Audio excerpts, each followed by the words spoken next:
Good morning, student. Today we will discuss about the types of flower on the basis of their position of the ovary. किस प्रकार की position पे ovaries जो हैं वो लाई कर रही हैं, उस हिसाब से हमने फ्लावर्स को 3 कैटेगरी में बांट दिया है: hypogynous flowers, perigynous flower and epigynous flower. तो इनको एक एक करके हम लोग बेटा एक्सप्लेन करेंगे। जब ओवरी जो सिचुएटेड होती है, सबसे पहले हम हाइपोगाइनस की बात करेंगे। इस वर्ड से मतलब आप समझिए, हाइपो मतलब नीचे, गाइनस मतलब फीमेल पार्ट।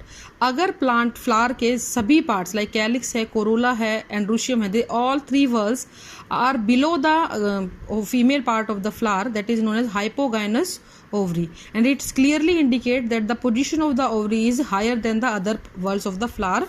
तो ऐसी ओवरी को हम लोग क्या बोलते हैं बेटा?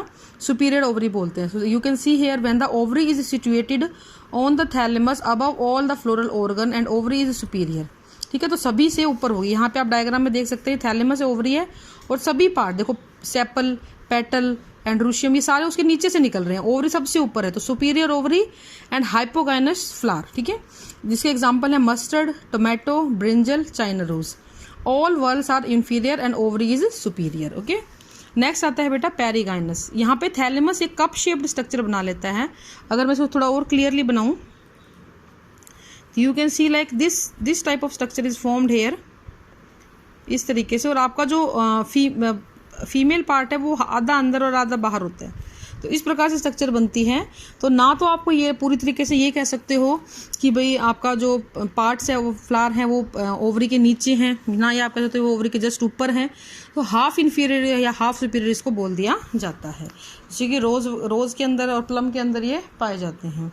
फिर आता है एपिगाइनस। अब यहाँ पे आप देखिए जरा इस डायग्राम के अंदर, clearly you can see here that ovary is below and whereas calyx, corolla and androecium are above the ovary. तो ऐसे प्लांट को जिसमें थैलेमस एक कप शेप्ड स्ट्रक्चर बना लेता है और फ्यूज हो जाता है ओवरी के साथ में, form a cup and fuse with the ovary and all other whorls are arise top of the ovary. अगर ओवरी के ऊपर सारे पार्ट्स हैं, देखो यहाँ पे बिल्कुल क्लियरली दिख रहा है आपको, ओवरी के ऊपर सारे पार्ट्स होते हैं, तो ऐसे उसको हम लोग क्या बोल देते हैं बच्चों?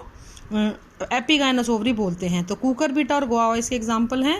पेरीगाइनस, इसमें ओवरी कैसी होगी? इन्फीरियर, क्योंकि ओवरी सबसे नीचे है। ठीक है, cucurbita and guava is the example for this. Next we will discuss about the aestivation. Aestivation का मतलब होता है arrangement of petal and sepal in relation to one other in bud condition. जब बड कंडीशन के अंदर organism एक दूसरे के साथ किस तरीके से अरेंज होते हैं उसको हम बोलते हैं एस्टाइवेशन। एस्टाइवेशन के 5 प्रकार हैं। सबसे पहले वेलवेट। इसमें देखो आप डायग्राम में सभी मार्जिन एक दूसरे को टच करते हैं, नो ओवरलैपिंग इज देयर। तो जब सभी मार्जिन ऑफ सेपल और पेटल एक दूसरे को सिर्फ टच करते हैं और कोई भी किसी भी प्रकार की ओवरलैपिंग वहाँ पे नहीं होती है, तो उसको हम वेलवेट टाइप ऑफ एस्टाइवेशन बोल देते हैं। कैलोट्रोप इसमें ये पाया जाता है। Then we come to the twisted. आप इसमें देखिएगा ये दबाव एक मार्जिन दूसरे को ओवरलैप कर रहा है, सब में आपको ये दिखेगा। तो here one margin overlap the other margin of the, देखो इसको देखो ये इसको ओवरलैप कर रहा है, इसको देखो ये इसको ओवरलैप कर रहा है, इसको देखो ये इसको ओवरलैप कर रहा है, इसको देखो ये इसको ओवरलैप कर रहा है, इसको देखो ये इसको ओवरलैप कर रहा है।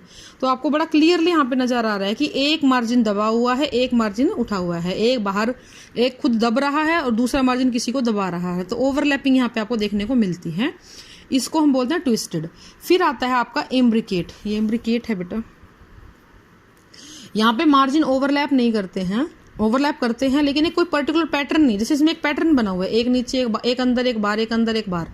यहाँ पे ऐसा पैटर्न नहीं होता, क्योंकि यहाँ पे एक पेटल बोलता है या सेपल बोलता है कि ठीक है मैं अंदर दब जाऊंगा, दोनों मार्जिन वो अपने दबवा लेते हैं।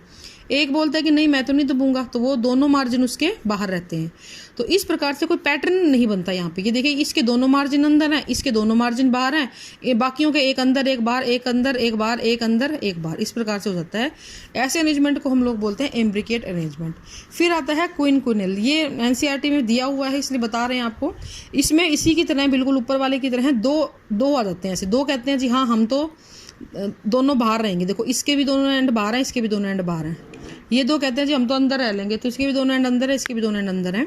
और ये एक बेचारा कहता है कि ठीक है भैया मैं तो जैसे मर्जी फिट हो जाऊं, बस यहाँ पे इतना ही बहुत है मेरे लिए, तो वो अपने आप को एडजस्ट कर लेता है एक बाहर और एक अंदर करके। तो इसको हम बोलते हैं क्विनक्विनल। ठीक है, उसके बाद आता है सबसे बढ़िया सुंदर एस्टाइवेशन, दैट इज वैक्सिलरी। ये पी प्लांट के अंदर आपको देखने को मिल जाता है, लेग्यूम प्लांट जितने भी होते हैं उनके अंदर ये देखने को मिलता है। इसमें क्या होता है बच्चों, आपको एक बड़ा स्टैंडर्ड लीफ मिलती है, लीफ सॉरी मैं गलत बोल गई, आपको स्टैंडर्ड एक वो स्ट्रक्चर मिलती है, उसके अंदर आपको 2 और स्ट्रक्चर मिलती हैं और फिर उसको फाइनली एक और स्ट्रक्चर मिलती है। तो इस प्रकार से ये देखो स्टैंडर्ड ने इन दोनों को अपने अंदर दबाया हुआ है, इन दोनों ने इसको अपने अंदर दबाया हुआ है, इसका एक मार्जिन दबा हुआ है, एक बाहर निकला हुआ है। इस प्रकार की अरेंजमेंट होती है। ऐसी अरेंजमेंट में अगर कभी मटर का फूल देखा हो तो उसमें देखना ये इसी प्रकार का अरेंजमेंट आपको उसमें देखने को मिल जाता है। ठीक है बच्चों, तो आज के लिए इतना ही है। हमने ओवरीज के बारे में पढ़ा, हाइपोगाइनस, एपिगाइनस और perigynous ovary on the basis of the position of the ovary, and we were discussed about the aestivation, the arrangement of sepal and petal in the flower. किसी भी फूल के अंदर किस प्रकार से पंखुड़ियाँ लगी हुई हैं, किस प्रकार से वो अरेंज हो रही हैं, उसके हिसाब से इसको बताया जाता है। ठीक है, आज के लिए इतना ही है। कल हम बात करेंगे एंड्रोशियम एंड गाइनोशियम की, तो मेल और फीमेल रिप्रोडक्टिव पार्ट्स की हम लोग कल बात करेंगे। This is all for today. Thank you and have a nice day.